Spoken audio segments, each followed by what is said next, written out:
Street and High Street. Auto accident with entrapment. Class 1 response. 2 make use from company 4 here due. 1345.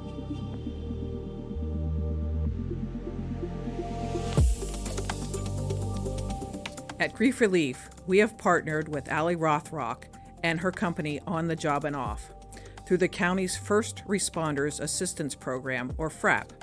We have helped address the mental health needs of first responders by working to eliminate both the barriers and stigma of seeking professional help. First Responder Assistance Program has been such a huge thing because of the quickness of being able to get in. Waiting 6 weeks and wondering what's going on, that anxiety was just actually building up. And knowing that you're going to have someone that understands your job. As first responders, we really need to start moving towards taking care of each other.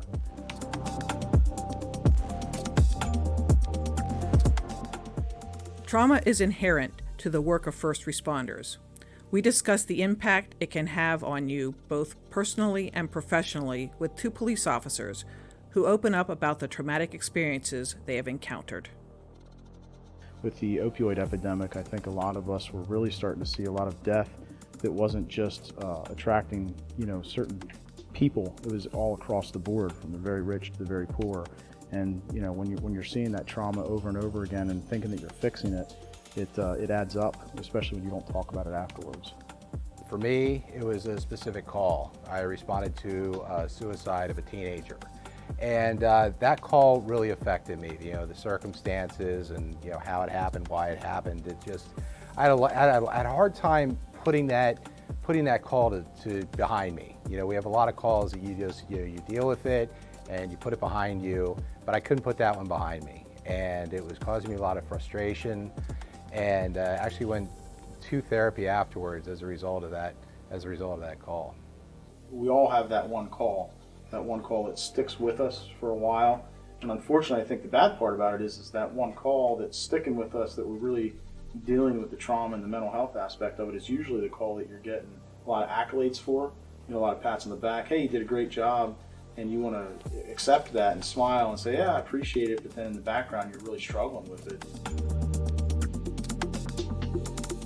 Sometimes you recognize that you need help, and sometimes it can be your family, friends, or colleagues that tell you that you really need to reach out to someone who can help you deal with the symptoms that arise from your work. Here we talk about some of the symptoms that were impacting these 2 officers that caused them to seek therapy. Police officers are constantly dealing with anxiety because we're waiting.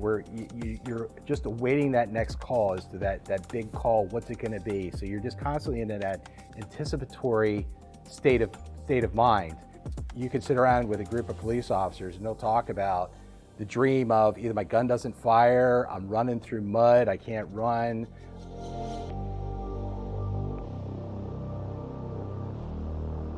First responders are finding that their mental health is important. While we have made progress in addressing the mental health needs of first responders, there is still a lot of work to be done. Here, 2 officers talk about the work they have done that has helped them. At that point in time, mental health was talked about, but it wasn't really talked about in the way that it's talked about today.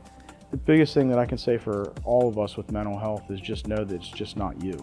It's just not you that's going through it. We've kind of made mental health a little bit more normal, but we're also still thinking about it as being very abnormal, when in reality we all deal with things differently, but we're all dealing with the same stuff. We're all dealing with the same crud. And I kind of look at it, and my advice to everybody is it's just not you that's dealing with it. And once you become a little bit more honest with yourself and go out and really kind of talk about it, you're going to start to work through it and really realize that, it's okay. It's okay to go in there and be honest and say what things affect you. I kept it to myself for a long time. I didn't want to seem that I was weak. A lot of people don't think they should be bothered by calls. They don't think that they should be under stress. They don't think that they should have anxiety. And it's about saying, this will cause anxiety. This is not a normal profession. Seeing the things you're seeing is not something that happens on a daily basis.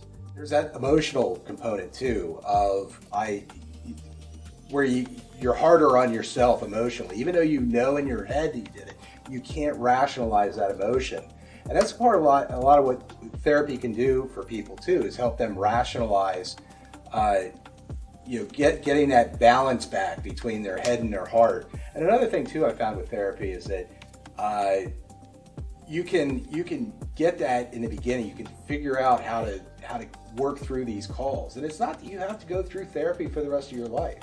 You can apply. You develop that skill set. You can develop skills just like we are for, like our skill set of shooting, our skill set of self-defense.